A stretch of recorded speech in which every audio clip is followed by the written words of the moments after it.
Our guest this week is a tech marketer, systems architect, blogger, and cloud pundit, working in product marketing and tech evangelism for various companies, including Turbonomic and IBM. Eric Wright has found his unique ability in helping tech companies go to market. He's the Chief Content Officer of GTM Delta and is the host of the longtime running podcast, Disco Posse. Please welcome to the Engaging Personalities Podcast, Eric Wright. Welcome to the Engaging Personalities Podcast. I'm Anders Belanger, founder and CEO of Engagify, where we're on a mission to rehumanize business through engagement. We believe that we can all be more successful if we can command attention and deepen connection. So stick around to the end of the show and we'll reveal how you can be our next guest on a future episode. So let's get ready to engage. Eric, welcome. Thank you very much, Anders. It's anytime I get to share a mic with you, it's a pleasure. And I've been lucky to take lessons from you along the way, which have turned into valuable business opportunities. So we can talk a bit about how you and I kind of converge in the client space, for sure, and where I kind of call it the balanced diet of go-to-market strategy and methodology. This is something I've been working on a lot. We can get into it, but anyways, I don't want to just start launching right into me going on a diatribe about how marketing this is broken. Good. I know I'm with a podcast pro, right? And for the people who are just listening, he's got the setup and the nice microphone and everything. And so, Eric, let's go back. We've known each other for quite some time. And that was, you were working with Turbonomic, and we were known as the Infotainers at the time. And Rory Wheeler was working for Turbonomic. And I mean, just so everyone knows, like Eric was doing very engaging trade show presentations when I met him as well. So there's a lot of kind of layers of overlap here. And the other side I just want to mention too is the first podcast I was ever on was yours. Wow, that's awesome. So there's like a kind of some weird worlds kind of colliding right at this moment where, now I'm like everyone else. Everyone's got a podcast now, but you, Eric, are OG podcaster. So, and before we get into the other stuff, I know you celebrated a unique milestone with your podcast. You wanted to share that with everyone? Yeah. So thank you. Yeah. And, I'll say I was a second wave podcaster. First wave was like the true OG, which was like the Adam Carollas, sort of like actually the people that were named in the patent war that occurred back in the day of like when podcasting as a method was actually being battled by some patent troll. It was actually a pretty interesting case to watch how it played out. But since then, like I said, I watched a lot of folks, like you, who were really good at engaging. And I thought, we like to talk with people at the booth and we have these great conversations. And I realized every time I got back to the office, I would tell the conversation that we had and people say like, oh, I wish I could have been there. And so like, oh, maybe we should do that. So I started recording and it began as the GC on demand. A green circle community was my community at Turbo. And I thought, let me just use it as an excuse to do a podcast, but have it be related to work without being related to work. In that I wanted to make it good conversations to chat about, but not have it be, how is Turbo the greatest thing since sliced bread? Because it just doesn't work that way. So I found great folks like yourself, people of interest, people that are in the technology space, people in the marketing space. Anyways, long story short, apparently a few people did enjoy those conversations because we just turned over 1 million downloads in the podcast history. So 250 episodes and 6 years. Try not to count. They're not necessarily regular. Like I actually had to kind of dial back last year just because of starting GTM Delta. There was a lot of time being invested in process and making sure that I was really nailing that down. And yes, that will be, as a Canadian, you can share my love of process and projects, and that will twist every single person up that's listening to this podcast right now. I wasn't going to out you as being Canadian, but I overdid that, just so everyone knows. Yeah, I did, but that's how. I still get called out for my out. I don't know that it's much different than anybody else's out, but apparently it's Canadian. Right. Well, the thing that I remember learning is when Michael J. Fox was playing Alex P. Keaton on Family Ties, going way back, he Yeah. had to learn to not say like we say sorry, so like but Yeah. Americans hear sorry, but he Yeah. had to think of the Indian wrap dress a sari, right? And that like those Oh, little yeah, things like yeah. that. It's like, yeah. So yes, fellow Canadian on the show. Now, before we go into GTM Delta and that whole concept that I really want to dig into, let me just kind of like roll backwards a little bit in time because you started as like as a systems architect, right? Like going way Right. back, and so you really have kind of like that street cred. When you came into that evangelistic side of things and everything. Do you want to just kind of talk about that journey? Because I think, not everyone in marketing, I know most people that I work with in marketing, they don't know how it works, right? Like they Right. aren't, They went to privy to school it. for marketing, Yeah, or they yeah. never lived the life. So that was, I guess, how I ended up in a bit of a unicorn opportunity where I am today, because I have such a strange mixed background coming from the practitioner space. I would read a lot and I always studied what doesn't work. But the only way you know something doesn't work is by finding out how it breaks.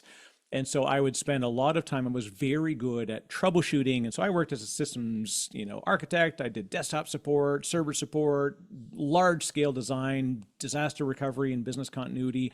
So I had 20 years, as you can tell by the frown lines around my eyes, that I've been at it for a while from the practitioner side.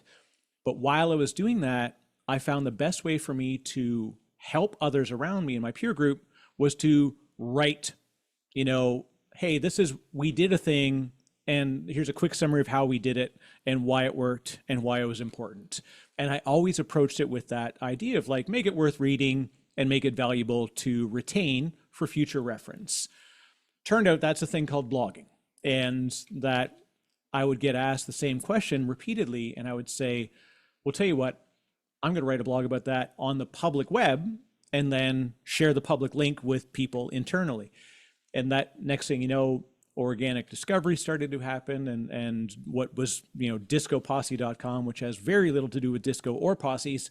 It was just because I had a domain name and I was like, oh, I guess I may as well fire it up here. I built my own blogging platform just because I was a weird nerd. And I thought, okay, I'll put a WordPress site up. And I started just generally writing. And when I would find a problem, I would solve it and I would write about the solution and how the problem occurred. And then what ended up happening was over time, I suddenly realized like, oh, like I'm getting analytics, like people are actually organically discovering this content and I'm getting comments. I'm like, ooh, this is actually a thing. And my team was super happy. They loved the idea that we were actually doing such smart things inside that the outside world cared. And so they applauded, being able to share carefully, of course, because I worked, in a company where we want to share proprietary information, et cetera. But the result was that being a blogger now, I began to seek new problems to try and solve them. Like, and it, as a personal approach, it allowed me to sort of like stretch my own, muscles and wings. So let me just stop you for a second. So you were actually in the search of content, right? Or to create content, you were looking for problems to solve. Right. Is kind of what Yeah. you're saying. I Yeah. suppose it's an accidental entrepreneur. I just didn't realize that it would end up being where I am today as an actual entrepreneur. But the idea of like seeking the problem, and what I found was that people liked the solution a lot more when you could really deeply describe the problem. Mm. Because if you just post a solution and you don't really go to how you got there, it wasn't as contextual. And I found that people took the answer better when they made sense of the question. It sounds It's a weird, little but bit, that was like I yeah. spent way more. It's the as I think it's the quote from Albert Einstein: "If you give me 1 hour to work on a problem, I'm going to spend 55 minutes thinking about the problem." It's almost like when you describe the problem and how you got there and the issues associated. you were kind of pacing the pain of the people having the problem, and they know you understand them. Like, this is really kind of like understanding the customer side of things. And I can see how this led into the marketing side of things, because Right. you deeply understood the issues and challenges that they were facing. Yeah, and when I got hired at as an evangelist, so as a tech evangelist, it was the dream gig. Literally, like my side hustle is now my main job, and it was wild because it was like this is a fantastic opportunity. As a Canadian, it was a different market and time as well. It was much more like no one thinks today about like you can just work for any company anywhere. You're like, no, no, no, no. It wasn't like that at all. Like I used to live on the subway line in Toronto, and I used to live a kilometer and a half from downtown in Vancouver so that I could always be close and accessible. That had to matter. Like you could lose a job because you lived an hour and a half away. Like no one, now you could live a plane ride away. They're like, you're hired. So for me, it was like being impactful with how I told the story. And also because I studied comedy and I studied, magic. I studied things about presentation, and that made it interesting to me in that I started to write blogs in a way that was more compelling to read. So it Mm. wasn't just about the actual technical solution. That's obviously an important element of what it is. But what mattered to me more was that they cared about the experience. Like I can make you believe that I really understand this problem. So then I call it nod reading, where like you're describing the problem and they're like, oh yeah, I know this pain. I've been every night I've been called because of this problem. And then when you show them the solution, the context is so much more meaningful.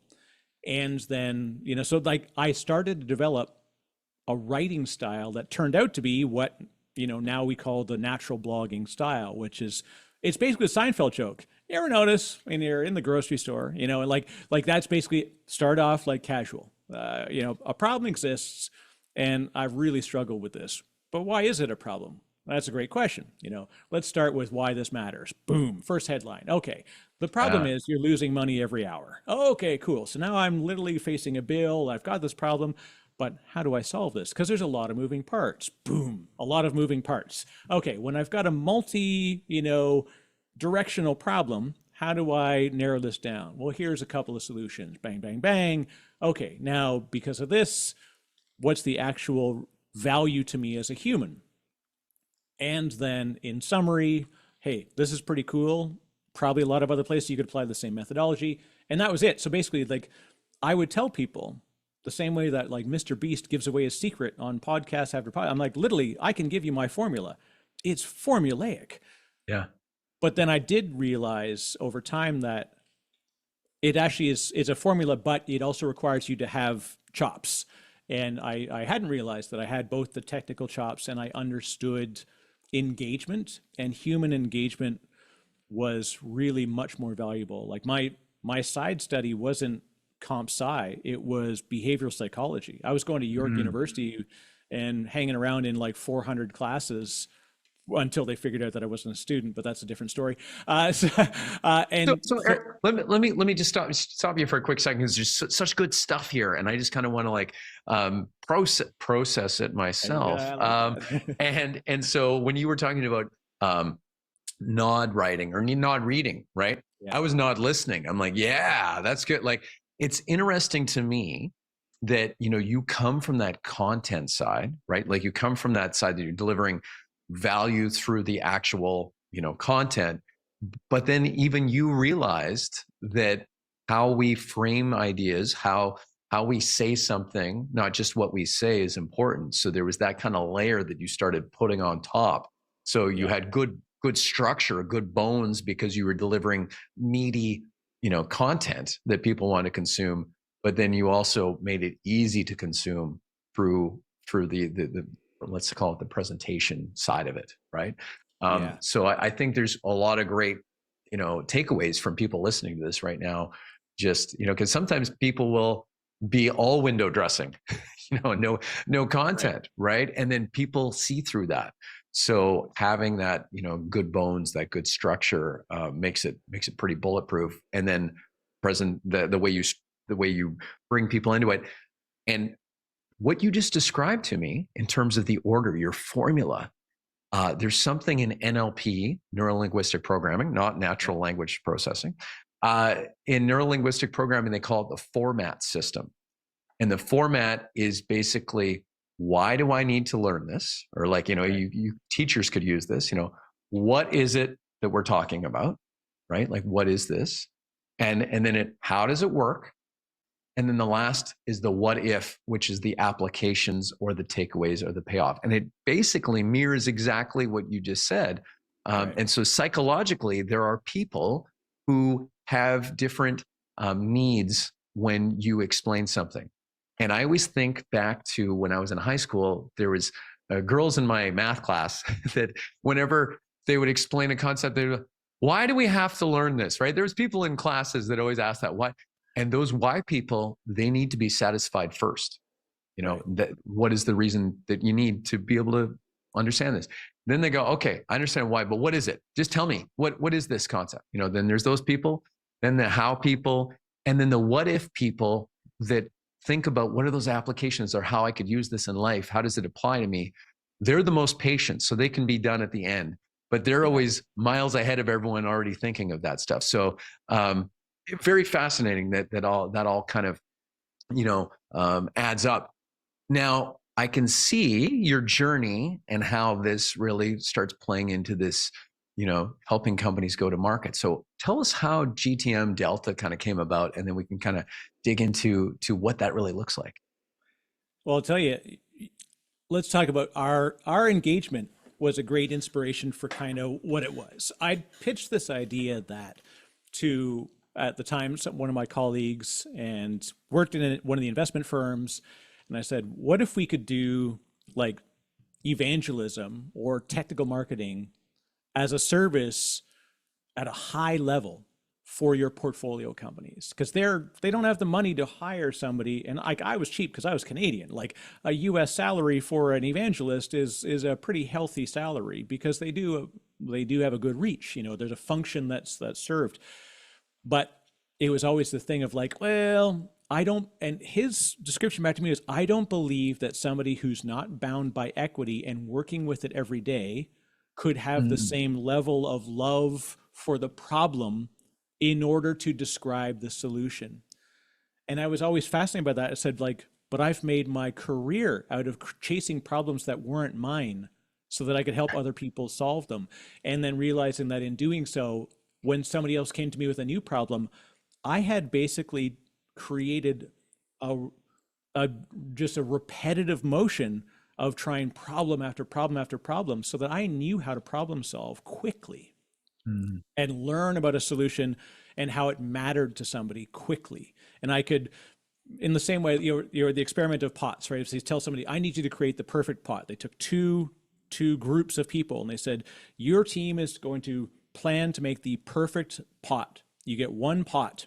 You got all day. You got the perfect pot. And the second group, they said, you need to create the perfect pot. Here's an unlimited amount of clay. Go for it. We're going to be back in 12 hours. Or whatever the methodology was. But it was like one group, they're like, just keep trying. Just keep trying. And then the other one was like, we're going to craft what exactly should it look like.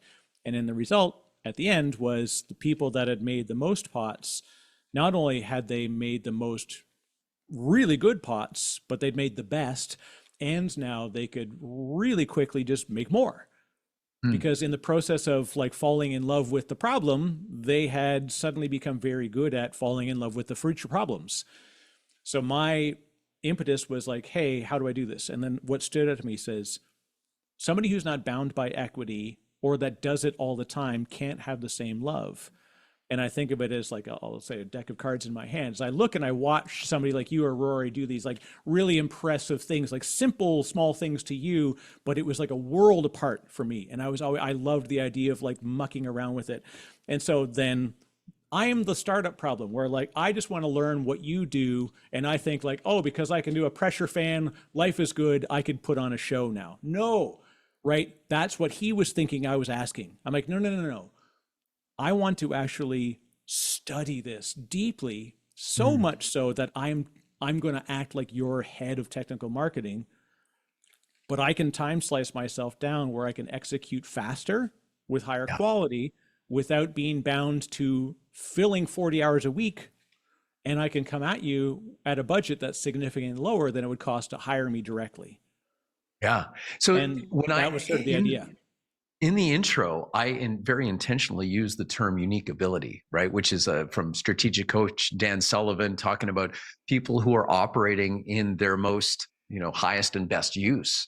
And that really does describe you, because, again, people can't even fathom the idea of you being able to invest yourself in a problem without being vested, Right. company, right? So it's a very interesting, shift that people are having to think about. So this idea of go to market as a service, GTM mass, I don't know how you say it, but trying to make the double A thing work. How has it been received so far? Like, are people, because there is a bit of a mental leap, they're like, oh, this can be done, and so let's dig into that a bit. Well, and that's why, like I said, what ended up coming from our time working together was this idea that, like, I was the person that said, hey, I got this. I can give a fantastic presentation. I can fill seats. But then when I paired up with somebody who was an expert in specifically that function, that freed me to just shine in my 5 minutes by letting someone else do the previous 5 to 10 minutes. And so then what we're seeing in practice now is in the same way that I had to learn to accept that while I can gather a crowd, I don't have the time to invest in doing it properly. But if I hire an expert that can do just that and they do it fantastically, that means that when the crowd gets to me, I'm ready. I've got all my prep done, and all I need to do is focus on this, and they don't get distracted by me doing two things. So then it came to, how does GTM Delta work? We're the same thing, right? We are specifically experts in go-to-market. We're experts in technology, and we combine those two things together so that you as a business can get an increased amount of very specific content that's targeted to your ideal customer profile, that's written in the voice of your engineers and your CEO and your CTO, and it's written in the language of your prospective customers. I even still struggle even just saying prospect because it hurts me to say that, so I say prospective customers, because it's like I don't feel like I'm in sales. Because what I am in the business of is exciting people about technology by exciting them about the problem. And so what we help companies do is we focus more on challenge content. So let's just say you're a Kubernetes optimization company and they've got something cool, Cast.ai. I'll call them out because they're also a great guy. He's based in Toronto. He's part of their team. So Leon Cooperman, he was on my podcast, actually, really, really great guy. And he says like, hey, we've got a neat thing. And that's great. So Leon's got the story, but how do I get people to care about Leon? Well, what I'm going to do is I'm going to let him write about the solution, but then I'm going to write, why is optimizing Kubernetes on AWS so tricky, and what are the limitations to this? And how do you do this? And like writing genuine stuff that their ideal customer persona and profile is searching for. Because no one says, hey, how does Engagify increase my pipeline? No, they say, how do I get better pipeline from my tech shows because they're too expensive? Mm-hmm. And you go, oh, well, imagine that if Engagify suddenly shows up in the top 10 results of how to increase your pipeline at an expo, without having to build the team. Mm-hmm. And then that became a thing so that our focus is giving the good content and then we private label it, so that we can hand it to them and it's their voice that gets amplified. It's their voice that gets credibility. It's their capabilities. And I can literally say that they love it so much that they're willing to put their name on it, which is actually kind of a cool thing. Oh, totally cool thing. Now, when you say you private label it or white label it, is someone else's name being put to this, let's say to call it a blog post or whatever? And usually it's a person team exists? or whatever. Yeah. Or sometimes they'll do that where they'll just say like, it'll just be like Engagify, right? It'll be like a team name or something like that. There are occasions where people will actually attribute it to And so there's usually somebody that does tech review. They're not going to strap it on the junior marketer. They're more likely going to put it on like an engineer or somebody. What was my favorite thing? This is like the thing I wish I could save was somebody came to me and they said, I love the idea. I don't believe that you can have the technical chops that I need Right. about my problem space. I'm like, I totally understand because I sound like a marketer. I sound like a broadcaster. There's no way this person knows how to nerd out. And I said, if you can show me an example of what you're looking for, I can tell you if we can hit it. So he says, well, tell you what, here's a CTO of this startup in a similar space. This is an example blog. If you can write this kind of content, then we can definitely do this. And I said, full-throatedly, I know for a fact that I can deliver this level of content. And the reason that I knew is because I had written that blog. That so the advantage of that private label was kind of cool because you're sort of working in the dark, but the confidence to do so. So it was a blessing to be to see that happen. Where it's like, okay, we're doing it right. Such a great moment, Eric. Just this idea, like, hey, you want to know something? I wrote that, and that person has credit to it. So, man, so what you're doing is definitely hitting the mark because that example, but that same challenge, of everyone likes to think they're so special, right? That you don't understand our world, right? But when you've got that perspective of solving all these problems of blogging and podcasting for so long, going, kind of turning over stones and looking to see what's there, you see those patterns play out, right? Like you understand how that works. So it's not. And again, this goes back to your idea of hiring an expert to do what they're best at, right? For them, it's easy because they have a different perspective. They see things so simply for themselves where other people can't see or understand that problem, right? Like it's just, and so that's such a nice shortcut. You're going to say something? No, and I think this is the challenge that we often have is previous experience trying this out. So that's why I like time in market, and you've likely seen this with the shift in the work that you're doing and how much you've expanded to additional things you do. People often say like, oh, you guys are the webinar guys. You're what, like I get labeled as a thing, like because I've done a lot of a particular thing, but realizing that we understand the business behind it, which I think is actually even more of a differentiator. That I don't want to come in and say like we're creating content. We do amazing content. I'm super proud of that. And we make sure that we hit the mark. But on top of that, we want to make sure that it fits back in, because I have a lot of peers that are in the industry that are doing great work. If you say, hey, here's a title, here's the SEO keywords I need, and they'll give you a content blog that will likely generate SEO results. But it's not written in the voice of your company. So they're going to say cloud-computing instead of cloud space computing. They're going to describe it in words that don't. We need to be able to create content. So we basically do voice matching, but humans and technology, we've got our proprietary systems we've built for research and such. But the goal is that it should look like one of your engineers or your co-founders wrote it. And then on top of that, that we can sit with the marketing team and say, hey, how do we maximize the value of this?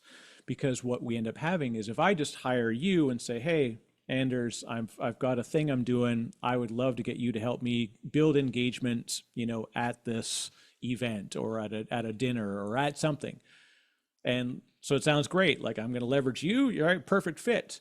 And then you come in, you do a great show, you get people excited.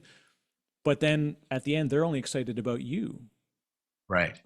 But you don't do that. What is the ultimate goal, right? Like, what are we working towards, right? Yeah. What you do is you infuse their messaging and their phrasing so that when you describe a fun problem through, through what you're doing in the style that you do, you can map it so that it makes sense and it builds familiarity. It builds, Mhm. sometimes they're kitschy and they're fun. We enjoy doing that. Like I do, and I write too. Like I write in a fun style sometimes to make sure that it's like it's meant to be happy and engaging. I want people to read the blog and go, it's a pleasure to read this. Like that's what I really want to have. Right. But then in the same way that you do, then you sit with that team before you get to that event or show and you say, okay, here's what we're going to do. When I do my piece, then I'm going to hand off. I need 3 salespeople ready to grab people. And then I need you to find, I'm going to tell you the 2 people that watch the most. And they're the ones I want you to put a mark on their record. Like double check with them, see if they were nodding to one thing more than another. And so by being able to observe the behavior from the tech community, then I can bring that back to the marketing team who does not have that ability to empathize with that audience because they do not know that audience. We're a bunch of scary nerds. We're really hard to market to. My whole when I got to Turbo, I told people, I'm like, just so you know, my whole purpose in life is to make sure that none of your salespeople got to my CIO. Yeah. Like I'm here, I'm the blocker. So Yeah. you're not necessarily turning technical people into champions, but you're stopping them from being blockers. Because when they do see the results of like, hey, these folks know what they're talking about with this technology, Yeah. I'm going to give their product a shot. That's Yeah. what we're looking for. And that's And what it is. So earning that glue it back in. respect, right? Earning the right to pitch, if you will, or earning that because people understand that you know your stuff, right? So important. And one of those things you were talking about too, it reminds me a little difference. Like writing for SEO and then writing to actually relate to the Right. customer or to the, potential, customer or potential client are 2 different things, right? One, like, maybe keyword stuffing and different things, but so knowing that ultimate, goal. Now there's another kind of, 2 different ways of looking at it that's coming up that and I want to touch on this is like lead gen versus demand gen, which is this, I call it like almost like a new style of marketing. It's not really new in a way, but it's just how things are looked at these days. And I just want to kind of get your opinion on this, because of course, on the content side of things, that goes hand in hand with demand gen. What do you see out there, and what are the shifts that are happening with companies? There's been a fundamental market shift because the market's fundamentally shifted, right? So in general, the economy has slowed. Capital is still widely available. However, it's moving much more slowly. It's also very difficult right now with a lot of mid-stage and early stage startups where if they hadn't planned out their runway and their burn rate appropriately, it's a real struggle to do much more and stay alive. But they also need to generate pipeline. So what we've done is that I'm finding more and more marketing teams are being given very strict KPIs and metrics to basically judge their soul. And I say it quite literally, that's what it is. Like I would get asked all the time. I would go to an engineering kickoff event and they're like, why are the marketing people here? Like, because we talk about the platform and the problem. And what ends up happening is you become, oh, you're in marketing, as if it's like a dirty word, like it's bizarre.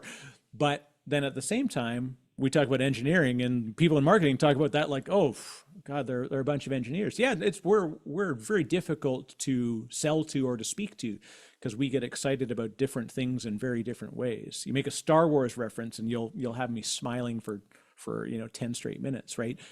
But the challenge is that now attaching hard metrics to stuff that is a very slow burn, and SEO content marketing, content engagement is a very continuous, slow, overall diet plan of high engagement, high value content that's gated, high engagement, moderate length content that's not gated, quick turns, how-tos, videos, events, lead ups to events. Like there's all these different things that have to come together as an overall program. And then we attach some metrics to it. Well, the problem is they've niched down content marketing to its own thing that needs metrics. And so they'll say, how much pipeline ads am I going to get from this? Attribution, Right. they're trying to see the ROI of content marketing, right? Yeah. And when you think about it, who do we really want to attribute it to in the end? I want to attribute it to the person that got them to sign the deal. I want that sales team to be recognized for what they did. I want to be recognized for how we worked with that sales team to give them the content they needed to get to that point. But that's where, that's why we are pitching more often to the chief revenue officer than the chief marketing officer, because the chief marketing officer has been given these almost unrealistic metrics. And they say, like, hey, how many views did, people ask me all the time, like, how many listens did the podcast get? And I had one guy, he's like, I get 5,000 listens to that particular episode. I don't know what that means. Like, beyond that, that's like, I got 1 million downloads. Yeah. Great. What does that vanity mean? metrics, right? Right. Like, if I stopped working tomorrow, do you know what I'm doing? I'm podcasting for dog food. Like, I don't charge money for, like, as much money for my podcast to make a grand living off of it. We include it as part of a service, and sometimes I even do them, just as friends and family discounts. I love having a fantastic people like you, right? So this becomes the problem of over measuring in the short term against something that has a long trail requirement. Is the industry is going to struggle with this for the next 6 months. And it slows down, truthfully, my sales cycles, because as I go to a company, they're going to go, yeah, this is great. And I get that you can nail this. It all sounds fantastic, as it should, right? Like, so, okay, good. We're hitting the mark. Do you have budget? And you understand you have the problem. Yes, we have a pipeline drought and we have budget available. Okay, cool. Like, check, check, check.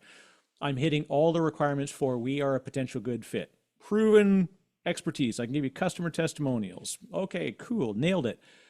But they're still going, how do I prove that this money was well spent? Justify it, CEO. Right? And this is, CMOs are in the hardest part of their career right now because of the amount of justification we have to have with attribution, which is super fuzzy. So what I say is, like, anecdotal plus data has to be how we approach it, which is why I coach marketing teams we work with. Like, combine it with, like, put this in the salesperson, put it in an SE's hand and say, would you give this to a client, and would it further a deal if we gave them this content? That's what matters to me. Yeah. Make sure your salesperson that is generating real actual conversions, and they also carry a bag for this company, so they are quota bound to their success. Ask them, will this help you? Don't think of it as like marketing's over here and sales is over here. Sales and marketing is diet and exercise. Each one is fantastic, but they require each other to be successful together. That's so great. Yeah, that idea of measuring something that is long term in these short term, it reminds me a little bit of investing, right? If you invest for the long term, like, you're like, I'm going to buy Apple, or whatever, like maybe years ago. But it's like the CMO is kind of or CRO is kind of saying, like, well, what did the stock do yesterday? Right. What did it do today? Like, you're like, well, this is long-term investing. The event horizon is so much, further out. So, that's a challenge, but I do like that idea that, putting it in the hands of the people who are talking with the customers. And if they think that'll resonate, that's going to be a good bet in the long term, right? That's a good buy in that sense. So, and that's how we actually, we changed our approach to, like I say, the fundamental differentiator for us is the methods. We actually have we have proprietary systems we build to help us with a lot of this, but really the truth is the human engagement side internally within the team. In the same way that I work for your marketing team, when I'm GTM Delta as your GTM partner, I meet with sales teams. I meet with the CTO. We don't just say, hey, let's meet with the marketing team, see what their content requirements are, and let's burn it down. Like, no. Let's see how I can actually move the needle for this pipeline as a business. And it so happens that I love doing what I do, and it allows us to do this. I'm lucky, like you, that I've been able to take what is a talent, at least I hope I have a talent, and then turned it into a career. And so in the long term, my goal is to help a lot of people retire off of what I think is a really cool problem that we've learned to solve really well. Wow, that's a great place to wrap things up. Thank you, Eric, for being here. Where can people reach out to you for GTM Delta? Yeah, easy. GTMDelta.com. Luckily easy to remember. And for finding me, I'm always open to connect on LinkedIn or on Twitter, X, whatever we call it these days. It's Disco Posse everywhere you go. So yeah, but just hit me up, Eric at GTMDelta.com. My network's wide open too, and anything I can do, even just in general, meeting other people of interest, and the podcast as well, of course, discopossepodcast.com. That's pretty cool. We've got more new things we're doing this year. So, and apologies, this is what happens too. You get a podcaster on who runs a 75-minute podcast, and poor Anders is going like, but this was supposed to be like a 15-minute quick episode, and now it's going to be, I've totally wrecked your SEO. It's all good. No, we're good. We're good. I try to make it consumable, right? You know, that's one of the things. So, hey, Eric, so great connecting with you, seeing you again. I'm sure we're going to probably bump into each other at a trade show down the road somewhere on the floor. I appreciate you coming on. Thanks, Anders. It's always a pleasure. And of course, for folks, I can absolutely endorse, right? If you need the boost outside of what I can do with content, you know, what Anders and the team are doing with Engagify, I felt the effects firsthand, and the effect is real. And it was a tangible increase in pipeline because of what we did by leveraging your expertise. My hope is that someone will say the same about me, you know, in that case, but I can genuinely say that I've seen it firsthand, and you know, it works. That's why experts in the business are good friends to have. Exactly. All right. Thanks so much, Eric. And thank you to all the listeners for joining us and listening in. And remember, till next time, stay engaged. Thank you so much for listening to Engaging Personalities. If you believe this world needs more engagement and you're an industry leader, or you have an interesting take on rehumanizing business, go to go.engagify.ai/podcast-guest to apply and come on the show. If you got something out of this interview, do you mind sharing it on your social media? Just grab a quick screenshot with your phone and text it to a friend or post it on the socials. If you know someone that would be a great guest, tag them on social media to let them know about the show. Include the hashtag Engaging Personalities. I love seeing your posts and guest suggestions. We are regularly putting out new episodes and content. To make sure you don't miss any episode, go ahead and subscribe. Your thumbs up, ratings, and reviews go a long way to help promote the show and mean a lot to me and my team. Want to know more? Go to our website, engagify.ai, or follow me on LinkedIn. Thanks for listening, and stay engaged.